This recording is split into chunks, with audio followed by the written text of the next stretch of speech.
පැඳලා අවුරුදු 5ක් වෙනවා.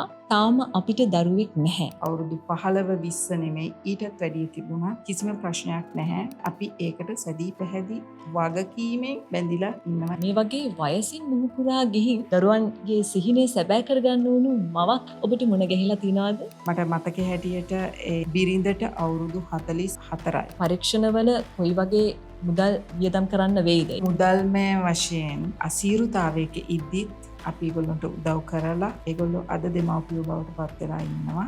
ඒත් එහෙම ලැබෙන දරුවෝ හෙළදිද කියන එකත් මට ප්‍රශ්නයක්. කොපමණ කාලයක් ගත වෙයිද දරුවෙක් ලබා ගන්න? මාස දෙකක්වත් වගේ ඇතුළත පිළිසිඳ ගැනීමක් කරන්නත් අපිට පුළුවන්.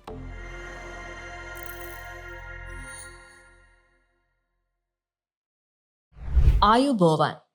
සුබ දවසක්. දරුවන් නොමැතිවීම කාන්තාවකගේ අවාසනාවක්ද? නැත්තං ඇයගේ වරදක්ද?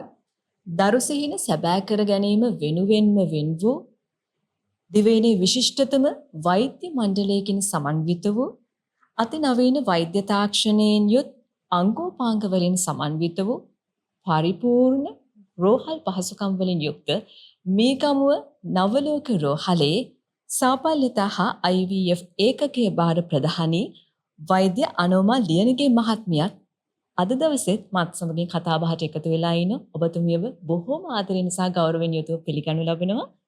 ඉතින් අද දවසේදීත් සූදානම් මදසරුභාවයේ පිළිබඳව මේ සමාජයේ තියෙන දුර්මතය දුරලා නිවැරදි වෛද්‍ය තොරතුරු ඒ වගේ මේ ක්‍රමවේදයන් ඔස්සේ ඔබේ මේ දරුඵල සිහිනය සැබෑ කර ගැනීම සඳහා කොහොමද කටයුතු කරන්න අවශ්‍ය කාරණාවන් පිළිබඳව කතා කරන්න. ඉතින් වෛද්‍යතුමිය අද දවසේදී මට හිතුණා අපි කතා කරත් හොඳයි කියලා. බොහෝ දෙනෙක්ගේ මැසෙන්ජර් සහ WhatsApp පණිවිඩ තවමත් එමින් පවතිනවා.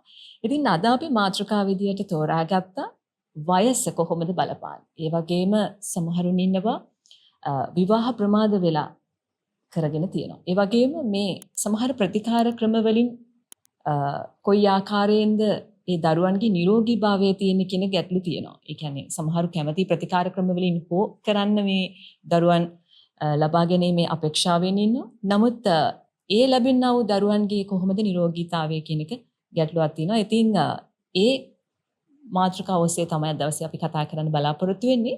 මම ඊට ප්‍රථමයෙන් සූදානම් අපිට එවලා තියෙන WhatsApp පණිවිඩයකින්ම පළවෙනි ගැටලුව වෙත යොමු වෙන ඔබතුමියත් එක්ක.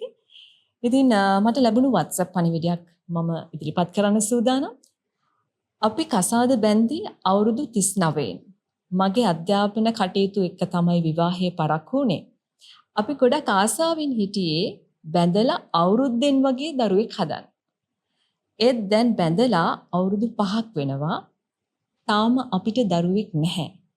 පවුලෙනුයි ගමේ අයගෙනුයි මම ගොඩාක් නිന്ദා අපහාස වලට ලක් වෙනවා. මං හිතන්නේ අපිට නිරන්තරයෙන් ඇසෙන මේ වගේ පොදු කාරණාවන් තියෙනවා මේ දරුඵල ලබා ගැනීමේදී ඇතිවෙන ගැටලු වලදී. ඉතින් සාමාන්‍යයෙන් අපි කියනවානේ කපල් එකක් දරුවෙක් හදන්න බලාපොරොත්තු වෙද්දී නිශ්චිත කාලයක් තියනවාද නැත්නම් ඇත්තටම දැන් සමහරු ඉන්නවා දූ දරුවන් ලැබෙනකොට ඒ අතර ગેප් එක ලොකු කාලයක් තියෙනවා. සමහරුන්ගේ වැඩිමලාට වඩා පුංචි දරුවා ඒ පවුලේ බාලයා ලොකු ગેප් එකකින් තමයි හම්බ වෙන්නේ. ඉතින් ඒ වගේම සමහරුන් ඉන්නවා දරුඵල අපේක්ෂාවෙන් ඉන්න තාම පළමු දරුවාව අවුරුදු 10ක් 12ක් ගිහලා තමයි ඔවුන්ට දරුඵල ඒ සිහිනේ සැබෑ කර ගැනීමේ හැකියාව ලැබෙන්නේ.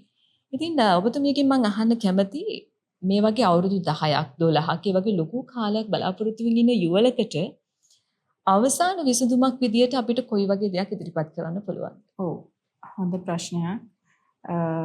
ගොඩක් වෙලාවට දැන් මේ සමාජයේ තියෙන ලොකුම දෙයක් තමයි බිරිඳ සහ සැමියා දෙදෙනාම ඉගෙනීමේ හිමිමි පෙත්තටම යනවා. ඒ වගේම ඒ දෙදෙනාම රැකියාවල් කරනවා.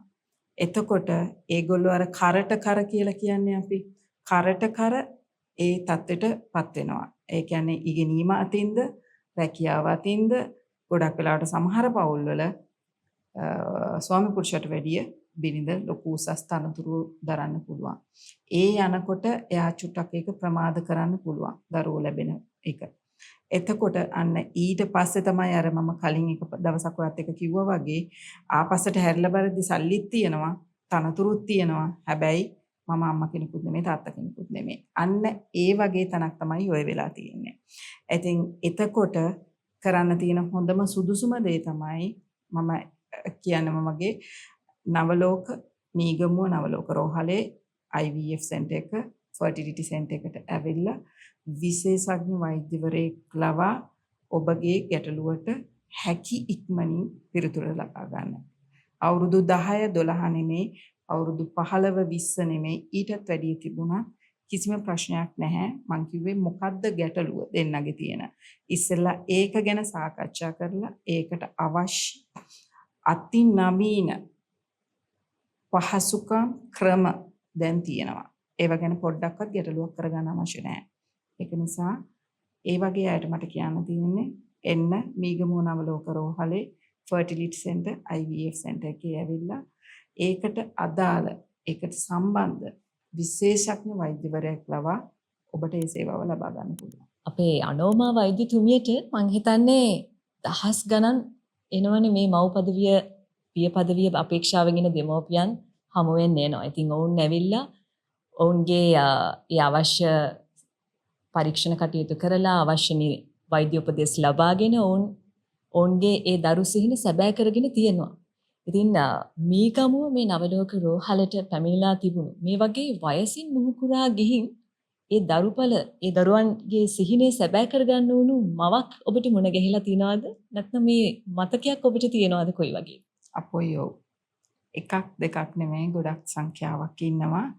මොකද අර මම මුලින් කිව්වා වගේ අවුරුදු 20 25 අය ගොඩක් වෙලාවට ওই වගේ දෙයකට යොමු වෙනවා. ගොඩක් අඩුයි. නැතුව නෙමෙයි ඒ වගේ අයත් ඉන්නවා. හැබැයි ඒ වගේ අය අඩුයි. ගොඩක් අය අවුරුදු 30 පැනපු අය තමයි ඒ ඊට එහා මුහුකුරා ගියාම තමයි ඒගොල්ලන්ට විශේෂයෙන්ම දරුවෙක් ඕනි කියලා මතක් වෙන්නේ. ඒකේ අත්‍යවශ්‍යතාවය දැනෙන්නේ. එතකොට ඒ වගේ අය තමයි අපිට එන්නේ. මං එක මේ වැකකදීවත් එක කතා කරා පෞද්ගලිකත්වය කියන එක අපි රකින්නවා. අපිට කිසිම කෙනෙක්ගේ ඒගොල්ලොන්ගේ කැමැත්තක් නැතුව මේ දේවල් අපිට කියන්න බෑ.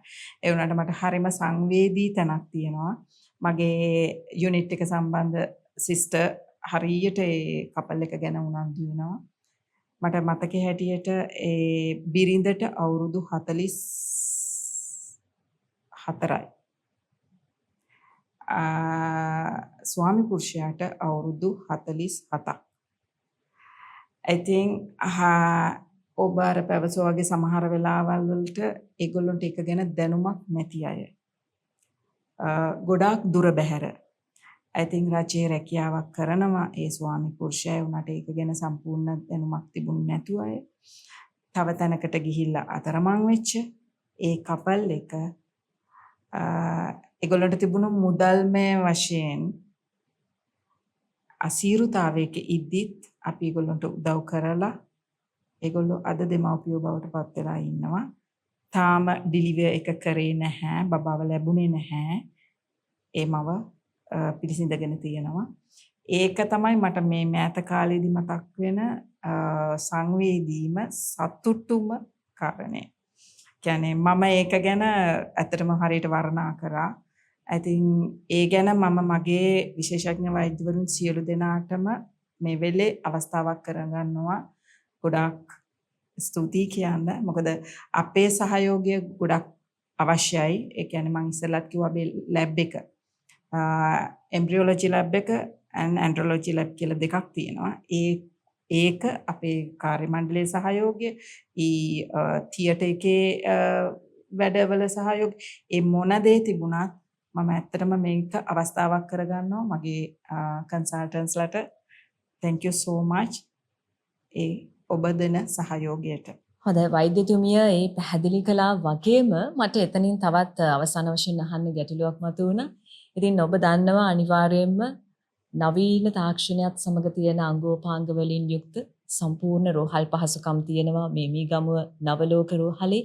ඒ වගේම තමයි විශේෂඥ වෛද්‍යවරුන්ගෙන් සොසැදී වෛද්‍ය මණ්ඩලයක් ඉන්නවා. ඉතින් කෙනෙක්ට තියෙනවා ප්‍රශ්නයක් පරීක්ෂණවල කොයි වගේ මුදල් වියදම් කරන්න වෙයිද? ඒ කියන්නේ ආර්ථික තත්ත්වයක් එක්ක ඇත්තටම පෞද්ගලික රෝහලකින් කරගන්නවා කියන එක ගැටලුවක් අද කාලේ ශ්‍රී ලංකාවේ තියෙන ආර්ථික තත්ත්වයක් එක්ක. ඉතින් ඔබතුමිය කොහොමද කියන්නේ මේ නවලෝක රෝහලින්ම මිගමු නවලෝක රෝහලින් විශේෂයෙන් කරන්න කියලා මේ ප්‍රතිකාර ක්‍රම ඔබතුමිය කොහොමද මේ බලන් ඉන්න අයට පණිවිඩය දෙන්නේ මෙම රෝහලේම පරීක්ෂණ කිරීම වැදගත් වෙනවා කියලා? මම ඒක කියන්නේ නවලෝක මීගමු රෝහලෙන්ම කරගන්න කියලා. මොකද පළවෙනිම දේ තමයි ඒ කෙනා අපි උදාහරණයක් විදිහට කියමු එයා ගොඩාක් දුර බැහැරක ඉන්න කෙනෙක්. සමහර දේවල් තියෙනවා පොඩි පොඩි ටෙස්ට් තියෙනවා අපි කියනවා කමක් නැහැ ඒ පැත්තේ ඉන්න තැනකින් කරගන්න කියලා විශේෂඥ වෛද්‍යවරයා ලියලා දෙන ප්‍රෙස්ක්‍රිප්ෂන් එක ගෙනහිලා ඒගොල්ලෝ කරගන්නවා. හැබැයි තවත් සමහර දේවල් උදාහරණයක් විදිහට එම්බ්‍රියෝ ෆ්‍රීසිං ඒ වගේ දේවල් සාම්පල් ෆ්‍රීස් කරන එක. අනිත් ගොඩක් ලැබ් ටෙස්ට් අපි කියනවා අපේ එකෙන්ම කරගන්න කියලා. ඒකට හේතුව තමයි අපිට ඒක හරි සුරක්ෂිතයි, ආරක්ෂිතයි, විශ්වාසදායි. ඒ නිසාම තමයි අපි ගොඩක් වෙලාවට අපේ පේෂන්ට්ලට කියන්නේ අපේ එකෙන්ම කරගන්න. හැබැයි ඒක ගොඩක් වෙලාවට මුදල්මය වශයෙන් උත් මම උදාහරණයක් විදිහට කියන්න අපි ගත්තොත් ලැබ් ටෙස්ට් සමහර තැන්වලින් කරන ඒවා එයා ඒ කරපු රිපෝට් එක වැරදෙන්න පුළුවන්. වැරදුනොත් එයාට රිපීට් කරන්න අපේ එකෙන් නිකමට කරලා බලන්න කිව්වොත් ඒකේ වෙනමම ප්‍රතිඵලයක් එන්නේ. එතකොට අර පේමන්ට් එක ඩබල් වෙනවා. ඊට වැඩිය විශ්වාසවන්තව හරි විදිහට කරගන්න කියන එක නවලෝක මිගම රෝහලෙන්ම කරන්න කියන්නේ අපි ඒකට සැදී පැහැදී වගකීමෙන් බැඳිලා ඉන්නවා ඒ දේ කරලා දෙන්න. ඉතින් ඔබේ විශ්වාසය රැකින විදියට ඔබේ පෞද්ගලිකත්වය ආරක්ෂා වෙන විදියට ඔබට මේ පරීක්ෂණ කටයුතු කරලා ඔබේ දරුඵල නැත්නම් ඒ දරු සිහිනේ සැබෑ කර ගැනීම සඳහා ඔබ අනිවාර්යයෙන්ම මේ ගමෝ නවලෝක රෝහලට එන්න ඕනේ. ඇයි කියන කාරණාව තමයි අපි ඒ නැවතත් මතක් කළේ. ඉතින් වෛද්‍යතුමිය දැන් මම හැරෙන්න සූදානම් වෙන්නේ මැසේජ් එකක් වෙනුවෙන්. ඉතින් මොකද මැසෙන්ජර් පණිවිඩ කිහිපයකුත් අපිට ලැබිලා තිබුණා. ඉතින් ඒ අතරින් එකක් මම තෝරාගත් අපේ අද මාතෘකාවත් එක්ක ගැලපෙන විදියට. ඉතින් ඒ ගැන කතා කළොත් මේ පණිවිඩය ගැන මම වෛද්‍ය ප්‍රතිකාර අරන් දරුවෙක් හදන්න කැමැත්තක් තියෙනවා. ඒත් එහෙම ලැබෙන දරුවෝ හෙළදිද කියන එකත් මට ප්‍රශ්නයක්. ඒ නිසා මම තවමත් ප්‍රතිකාරවලට යොමු වුණේ නැහැ. මට දැන් වයස අවුරුදු 29ක් වෙනවා. ඉතින් මේ තියෙනෙත් වයස සහ ඒ වගේම මේ ප්‍රතිකාර මගින් දරුවන් ලැබෙනකොට ඒකේ නිරෝගීභාවය පිළිබඳ තියෙන ගැටලුවක් මට දැනෙන ආකාරයෙන් වෛද්‍යතුමිය. ඉතින් මේ සමාජයේ ඇත්තටම මතයක් තියෙනවා වෛද්‍ය ප්‍රතිකාර මගින් ලැබෙන මේ දරුවෝ දුර්වලයි කියලා දෙයක්. මේ වෛද්‍ය විද්‍යාත්මකව මේ සඳහා සත්‍යතාවයක් තියෙනවද? ඇයි මේ වගේ දුර්වලයි කියලා වගේ සමාජ මතයක් තියෙන්නේ? පළවෙනියෙන්ම මම කියනවා ඒ මතේ වැරදි. එහෙම දෙයක් වෙන්නේ නැහැ. හැබැයි මට එක පැත්තකට කියන්න ඕනේ අපි සාමාන්‍ය විදිහට දරු පිරිසිඳ ගැනීමකදීත් ඒ වගේ දරුවෝ ඉපදෙන්න පුළුවන්. මං කිව්වොත් 99.9%ක්ම ඒ දේවල් වෙන්නේ නැහැ. එහෙම දෙයක් වෙන්නේ නැහැ. හැබැයි සමහර අවස්ථාවලදී වෙන්න පුළුවන් අර මං කිව්වා වගේ 100.1ක්. ඒ වගේම මේ අහලා තියෙන ප්‍රශ්නේ ඒවල තියෙන කාන්තාව අවුරුදු 29ක කෙනෙක්. අවුරුදු 29ක් කියන්නේ ඇත්තටම යාගේ හොඳ වයස. දැනට පරක්කු නොකර යාට කිසිම හේතුවක් නැහැ බය වෙන්න. අවුරුදු 29 කියන්නේ සාමාන්‍ය කෙනෙක්ගේ පිළිසිඳ ගන්න පුළුවන් හොඳ වයසක්. ඒක නිසා ඒක ගැන යා පොඩ්ඩක්වත් වද වෙන්න අවශ්‍ය නැහැ. අවශ්‍ය ප්‍රතිකාර වලට යොමු වෙන්න දැම්මම කියන එක තමයි මට කියන්න තියෙන්නේ. හොඳයි. වෛද්‍යතුමිය දැන් අතකොට මේ ප්‍රතිකාර ක්‍රම වලින් එහෙනම් නිරෝගී දරුවෙක් ලබන්න පුළුවන්.